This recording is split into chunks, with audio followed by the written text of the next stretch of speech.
It's a little dark on this part of the room. My hair has not been behaving since Christmas break. It's doing this thing. Everyone, I feel like I haven't done a vlog in like a million years, but there's been so much going on. I have literally zero time to get everything caught up on. I've been getting a lot of requests for private videos I've been making for like either companies or schools and stuff like that. So it's been a race. I'm trying to figure all this stuff out because it's a lot, but it's really exciting, and if I could just get my head around it. I just wanted to make a really quick update because I haven't been regular on my vlog because it's been a lot. I mean, we came back from winter break. We were back for 1.5 day before we got a snowstorm. We were out for 4 days after that. I get a call from the principal on a Sunday night, which is never a good sign. If you get a principal phone call on a Sunday, it's weird. We had pipe burst in the ceiling of the school, and so if you look, or all these ceiling tiles out, the water came shooting down and messed up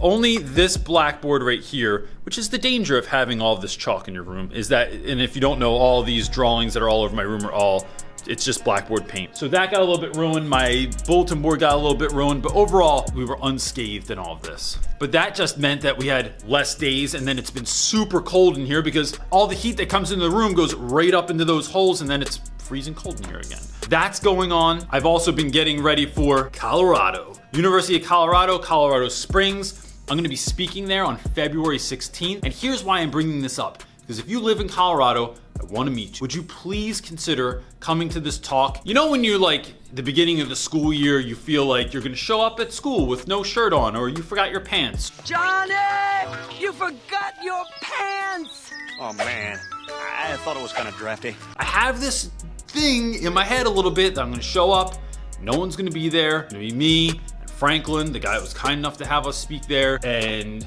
it's on a Friday at 4:30, and I'm like, what if people don't want to come? So please, bring your friends from school, bring your faculty, bring all the students you know, because what I'd love to see happen is I have a talk, it'll be about an hour long, and then I'm open for the rest of the night. Like, I don't know anybody in Colorado. I know Franklin in Colorado, that's it. But if people show up and you want to like hang out or grab a drink or coffee afterwards or do Q&A, like I'm down. Please show up. If you do, it's 100% chance that we're gonna hang. So that's February 16th at 4:30. It's in, I've written on this little piece of paper. It's at the University Center at University of Colorado, Colorado Springs campus in the main room, room 302, and it's free. Then there's been so much cool stuff going on. I need to make singular videos for all of it. We went to Brooklyn. I reached out to this guy, Mac Primo, who's an artist that I really, really like. My name is Mac Primo. I'm an artist, director, a stuff maker. He was so gracious enough to have us come up to New York and then hooked us up with his friend, Ouija, who owns a store called the Brooklyn Circus in Brooklyn. I'm Ouija Theodore, creative director and founder of the Brooklyn Circus. And they just spent the whole day with us. We got to do all kinds of good stuff. The kids got stuff from it. It was awesome. But that's gonna be another video that will hopefully come out this week. But it was last Sunday, it was all day. I mean, we left school at like 10 o'clock in the morning. We didn't get back to like 10 o'clock at night. Then Eagles won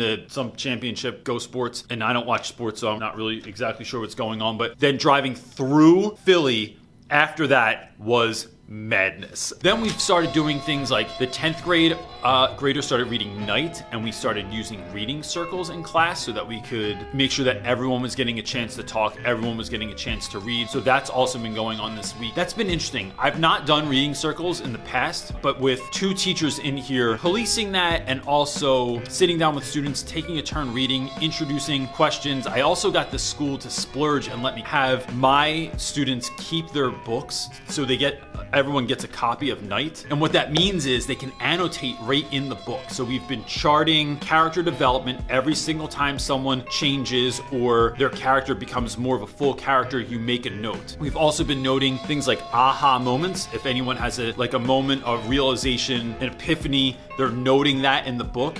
And then teaching students like how to underline that or bracket it, how to note it so that later on the test, they're gonna have to recall some of that information and actually use the notes they've taken in the text to help them out and use as proof on the test. That's been really good. The only problem is if you have a large class and there's like 8 groups, there's just not enough room. I mean, my room looks big on camera, but it's really not that large.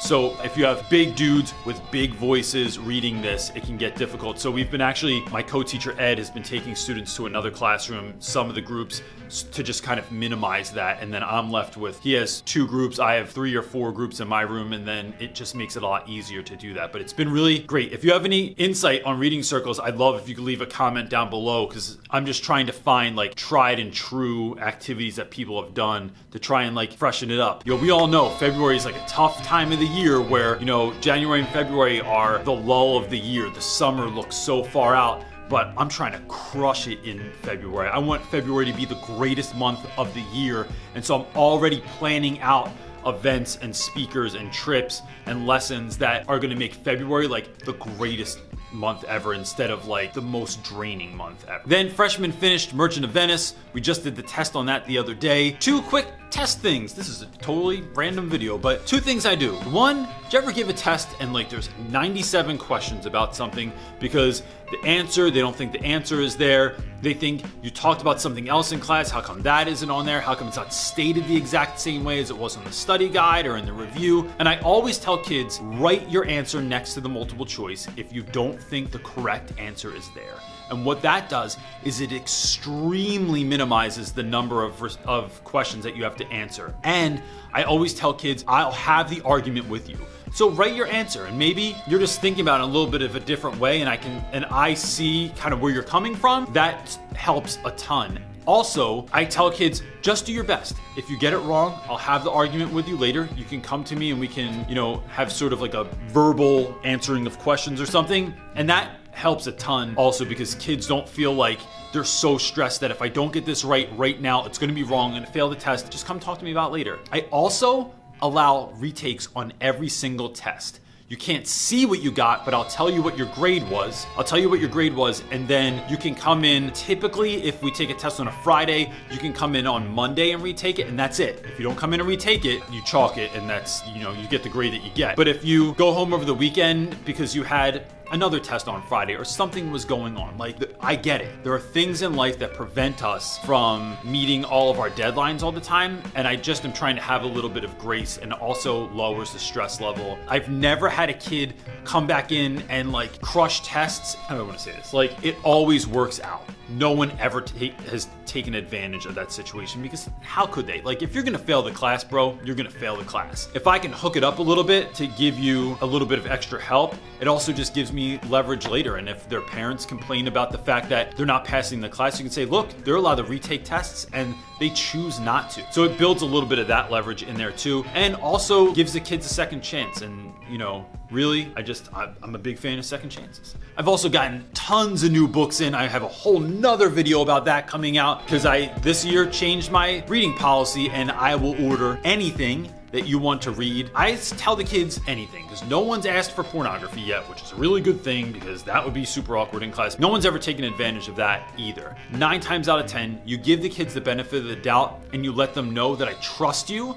until you give me a reason not to trust you. They will really, really impress you with how they act and how they don't really take advantage as much as a lot of teachers are afraid they're going to. I have a ton of room updates also. I had to move the school store out of our dining hall, and now that's on wheels at the end of the hallway. But then I have all these other pieces of it that are shelves that went on the wall and containers that I had in there that kids are now spending time inside of, reading in these little cubby holes. So that's gonna be a whole nother video, because it's too much to show at one time, and I'm not done all of it. And plus it's messing my head up, because I like my room to be super neat and tidy, and it's not super neat and tidy right now. And then to add something else that's awesome going on, it looks like I'm gonna be speaking in Chicago in June at the ISTE conference, which is a really big conference, and I'm looking forward to it. There's talks of a YouTube sort of teacher super meetup that not everyone knows about yet in California this summer.